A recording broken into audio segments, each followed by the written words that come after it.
Good morning student, मैं सुरेंद्र मणि त्रिपाठी युग निर्माण सीनियर सेकेंडरी स्कूल देवरिया खास देवरिया के ई पाठशाला में आप लोगों का स्वागत करते हैं। आज हम कक्षा 7 विषय हिंदी पाठ 3 महान त्याग नामक पाठ पढ़ेंगे। पहले उसका शब्दार्थ पढ़ेंगे, फिर पाठ के बारे में थोड़ा संक्षिप्त जानेंगे, फिर पाठ को पढ़ करके उसका अर्थ समझेंगे। देखिए, सूर माने देवता, असुर माने दानव, संघर्ष लड़ाई, चेष्टा कोशिश, पराक्रमी बलवान, क्रूर निर्दयी, त्राण सुरक्षा होता है, अभिवादन प्रणाम, विपत मुसीबत, अस्थियां हड्डियां, निर्भय निडर, कुश घास होता है, गंधर्वगण अधर्व देव, उत्पात आतंक, मौन चुप। ये तो आप लोगों का शब्द अर्थ था। अब आइए पाठ में, आप लोग अपना बुक को खोलिए और पाठ 3 लेसन 3 महान त्याग नामक पाठ को खोलिए और देखिए। आज इसको हम लोग पढ़ेंगे। इसके लेखक है बलदेव प्रसाद मिश्र जी। महान त्याग के बारे में कह रहे हैं, परोपकारी लोगों का जीवन हमेशा दूसरों के लिए होता है। वे जब तक जीते हैं सिर्फ लोगों का भला करते हैं और मृत्यु के बाद भी ऐसा आदर्श स्थापित करते हैं जो चिरकाल तक अस्थायी बना रहता है। प्रस्तुत पाठ में ऐसे ही एक महान आत्मा का हम परिचय आज करा रहे हैं। देखिए, प्राचीन युगों में सुरों और असुरों, सुर माने देवता, असुर माने राक्षस, सुरों और असुरों में निरंतर संघर्ष होता था, युद्ध होता था। असुर संसार के प्राणियों को दुख पहुंचाया करते थे और सुर क्या होते थे? देवता प्राणियों को हमेशा सुख देते थे। असुरों के एक दल के नेता का नाम था वृत्तासुर। यह दल बहुत शक्तिशाली और पराक्रमी था। वृत्तासुर और उसके साथी बहुत क्रूर स्वभाव के थे, निर्दयी थे। उनका आतंक सभी देवताओं पर छाया रहता था। जब वृत्तासुर ने उसका वृत्तासुर का आतंक इतना बढ़ गया तो सारे देवता क्या थे? घबरा गए थे। उन्होंने निश्चय किया इससे छुटकारा पाने के लिए और वे ब्रह्मा जी के पास सलाह लेने के लिए पहुंचे। वे अपने राजा इंद्र के साथ ब्रह्मा जी की सेवा में पहुंचे। देवताओं का अभिवादन करने के पश्चात ब्रह्मा जी ने उनसे कुशल मंगल पूछा और इस तरह फिर इंद्र बोले, पितामह, हम वृत्तासुर से त्रस्त हैं, आतंकित हैं, परेशान हैं। अपनी प्राण रक्षा करना हमारे लिए कठिन हो रहा है। असुर न केवल अधिक बलवान हैं अपितु बहुत चतुर भी हैं। हम एक शस्त्र बनाते तो 4 बना लेते हैं। हम उनसे पार नहीं पा रहे हैं। कृपया करके वृत्तासुर के विनाश के लिए कोई उपाय बताइए।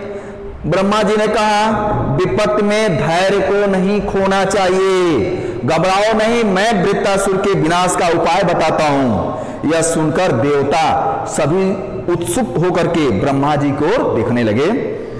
ब्रह्मा जी ने कहा, सरस्वती नदी के तट पर दधीच नाम के ऋषि रहते हैं।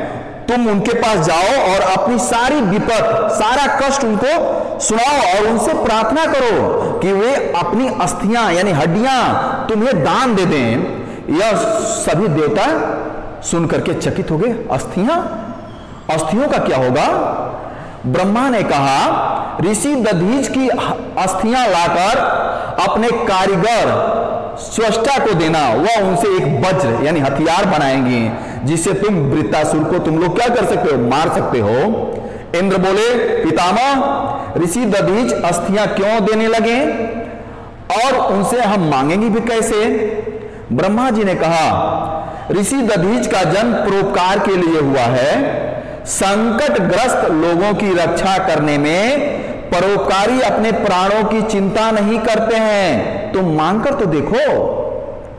वैसे यदि ऋषि दधीच तुम्हारी विपत्ति को जान गए तो बिना मांगे तुमको दे देंगे। ब्रह्मा जी को प्रणाम करके सारे देवता उनसे आशीर्वाद प्राप्त करके वहां से चले गए। सरस्वती नदी के तट पर बहुत शांत और पवित्र वातावरण में ऋषि दधीच का आश्रम था।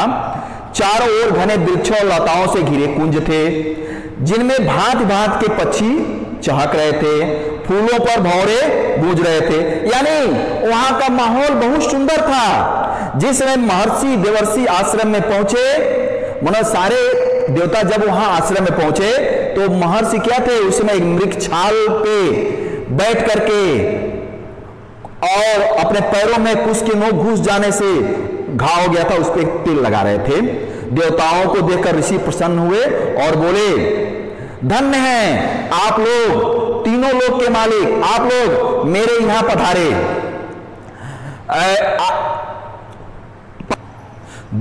देवताओं को देख करके वो जो ऋषि थे बहुत खुश हुए। उन्होंने कहा, अहो भाग्य, आप लोग मेरी कुटिया में पधारे हैं, आइए विराजिए। इंद्र बोले, ऋषवर, आपके दर्शन पाकर के मैं धन्य हो गया। आपका यश आपका तीनों लोकों में फैला हुआ है। आपके जो गाथाएं हैं चारों तरफ सभी लोग गाते हैं। पाताल में नाग कन्याएं भी आपके गुणों को गाती हैं। अपनी प्रशंसा से सौचाकर ऋषि ने कहा, आपको अतिथि रूप में पाकर के मैं धन्य हो गया। अतिथि समझते हैं आप लोग ना, हमारे घर जो बिना बुलाए आता है उसको हम अतिथि कहते हैं। तो ऋषि ने कहा कि आप लोगों को अतिथि के रूप में मैं पाकर के प्रसन्न हो गए।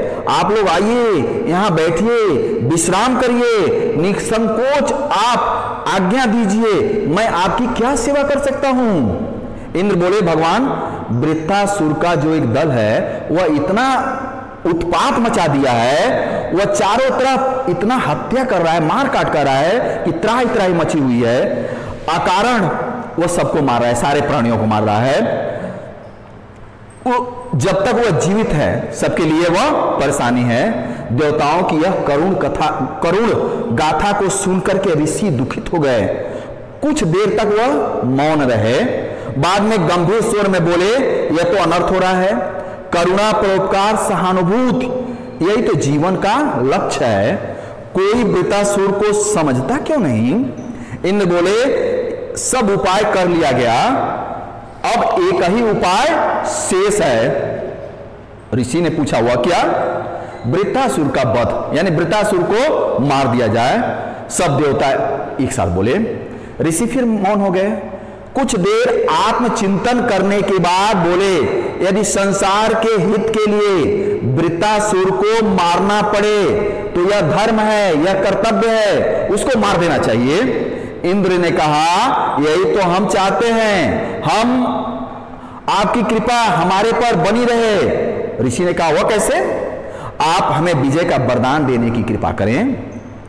ऋषि खड़े हो गए, आशीर्वाद की मुद्रा में उन्होंने ऊपर हाथ उठाया और कहा, वृत्तासुर का नाश हो, असुरों पर देवताओं की विजय हो। इंद्र बोले, किंतु ब्रह्मा जी ने कहा है, वृत्तासुर केवल एक अस्त्र से मारा जा सकता है, वह है आपकी हड्डियों से वज्र बने।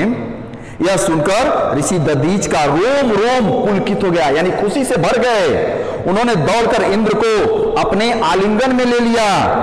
इतनी देर क्यों लगाई देवराज। उन्होंने कहा, इतना देर क्यों लगाया, अब तक क्यों नहीं आए। जगत की संसार की रक्षा के लिए मेरा शरीर सहर्ष प्रस्तुत है, आज मेरा जीवन धन्य हो गया। ऋषि देवताओं को आशीर्वाद देकर योग मुद्रा में, योगासन के मुद्रा में बैठ गए। उनके मुख पर एक दिव्य मुस्कान छा गई।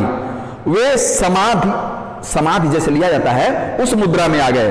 कुछ क्षणों में उनका महामानव से परोपकार के लिए, यानी मानव के परोपकार के लिए अपने प्राणों को त्याग दिया। उनकी अस्थियों से देवताओं ने वज्र बनाया, फिर उसी से वृत्तासुर को मारा गया, उसके अत्याचार को इस संसार से समाप्त किया गया। ऐसे महादानियों ने जन्म लेकर भारत भूमि को पवित्र बनाया है। इससे संबंधित कुछ प्रश्न उत्तर है जो आपके ग्रुप में भेजा जाएगा।